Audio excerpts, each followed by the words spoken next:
On this episode of What Else Can Go Wrong, this is an international truck I bought, I don't know, a few months ago.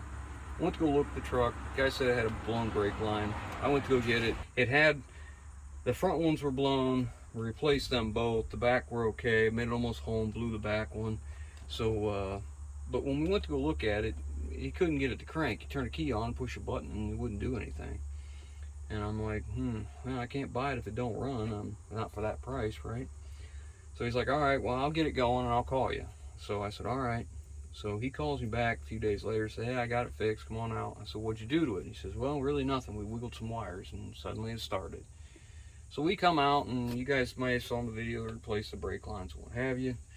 And then we drove it home, and I was driving home, and it did this thing where it completely cut out and it come back. Well, I figured it was ignition because I lost everything. The ECM, all my gauges, everything, and it came right back. The engine shut off, and I found this red wire here was loose in the connector, and it would pop out like this. So I took and shoved that thing in far and held it, and it did just fine the rest of the way home, no troubles whatsoever. Well, when we first got there, the truck was losing prime. You'd crank it, and as soon as you shut it off, it would drain the fuel back. You crank, and get your fuel prime back up, or oil prime, whatever it was. It finally worked itself out. We drove all the way home, started a couple times, sitting here, let it sit. It did just fine. We come over today, we're gonna move it. I can turn the key on, but if you look here, I don't have, the engine warning light doesn't come on. It'll crank. It ain't doing nothing. So I gotta find out what's going on. Well, when the guy told me they didn't do anything, I found that kind of suspect.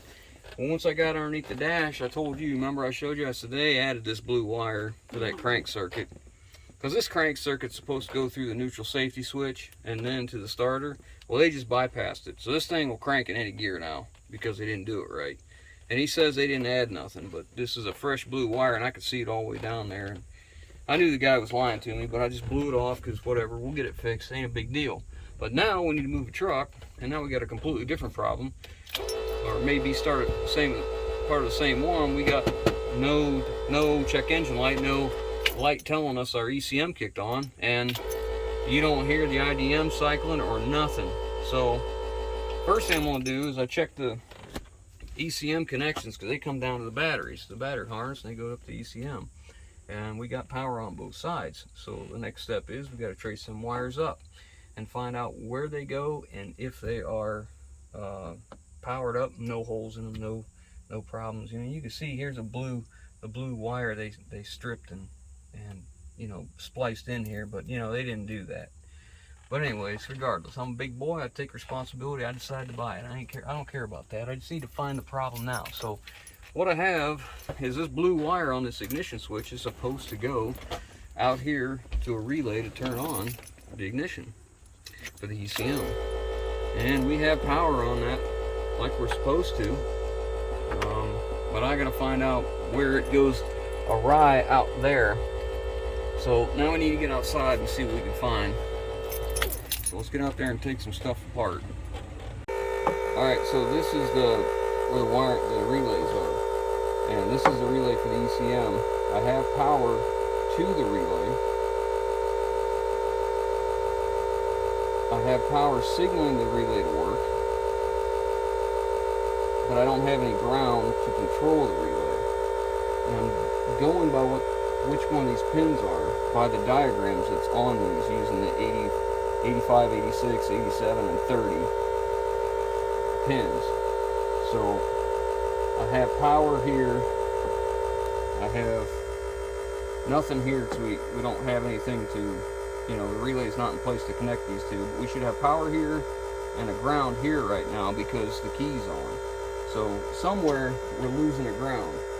So what I'm going to do is I'm going to temporarily jumper these and see if it'll start. You're going to get inside. There you go. You hear the difference in the tone? That means the ECM just kicked on. Go see if the engine light's on.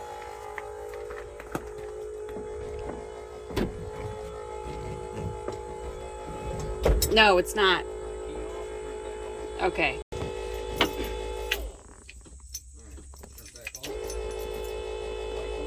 Yeah. Okay, it's off.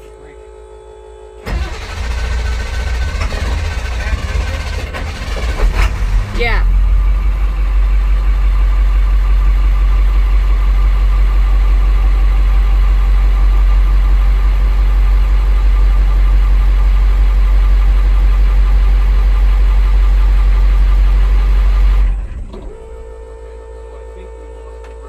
You want the key off? That's an easy fix. So what we're gonna do is turn the key back on for 1 second. I want to make sure I got the right terminal.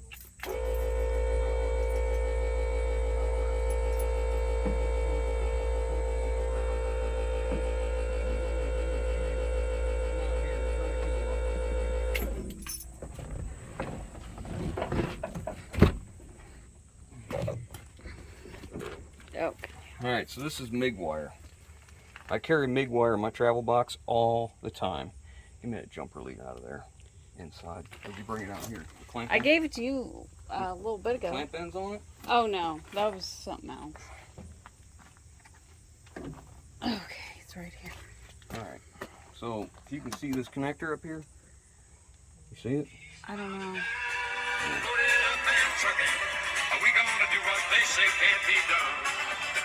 Alright, so I just take MIG wire and I back feed it into here. And I just need to get this over to the house. And this is a low amperage, it's just a relay. So I'm just gonna clamp this somewhere to get a good ground so we can get her home. Listen to that. You hear it running now? That's gonna come loose. Where can I get a better ground? Starting to rain again.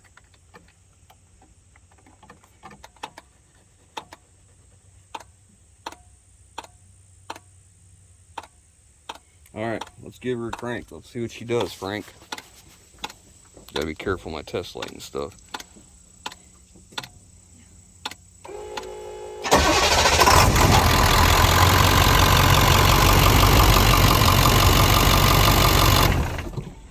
Alright, so this is not ideal, but it's ideal enough to get me home. So that's what we're going to do. Put it back together and head back to the shop. Well, we made it home okay, and now he's starting to cut the box off. The plasma cutter.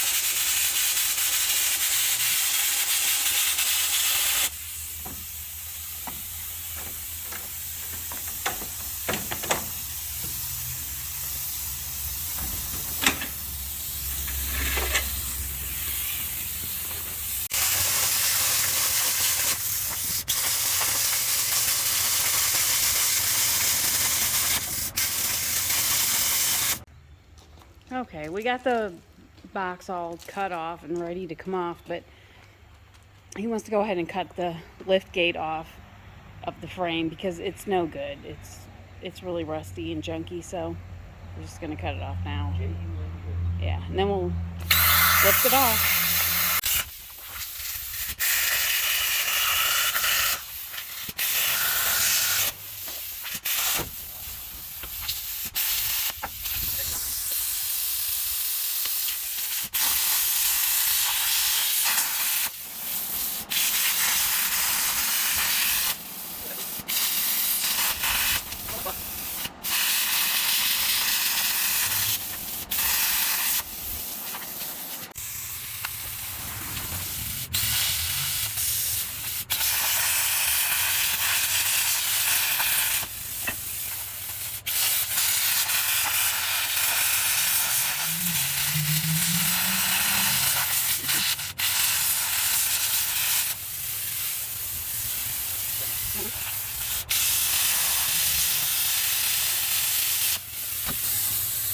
That's it, lady.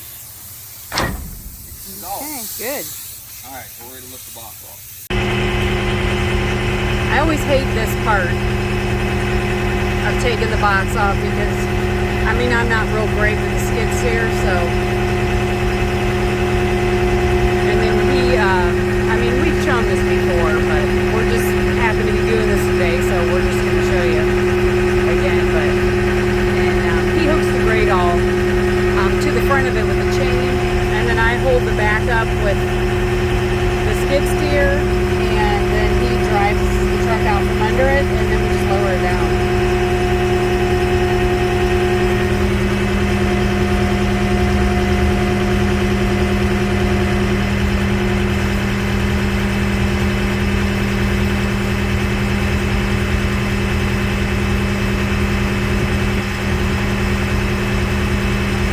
Careful because I just noticed the skid steer does drift backwards a little bit, so I wasn't paying attention. That would be bad.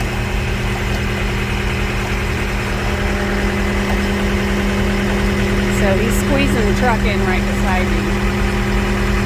Of course, he's driving with the hood open. I don't know why.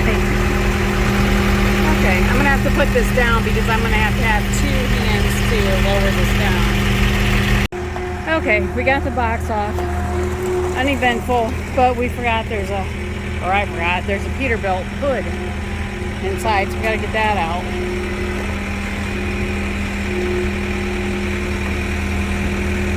Well, I don't know if yeah, I guess you can get close enough. Whew, that's barely on there.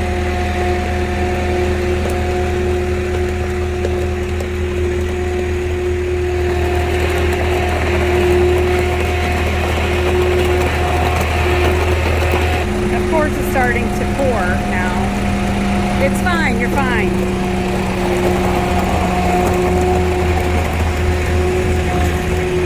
Oh boy.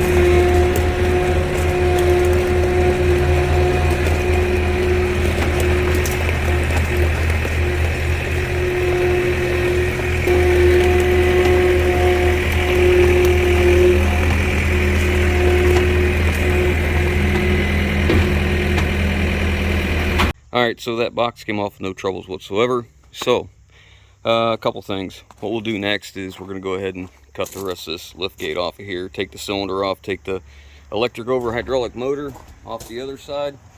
I'll set them aside. We might need them for something else. Now this truck might look kind of crusty, but this is just surface stuff. You can see here, this is nothing.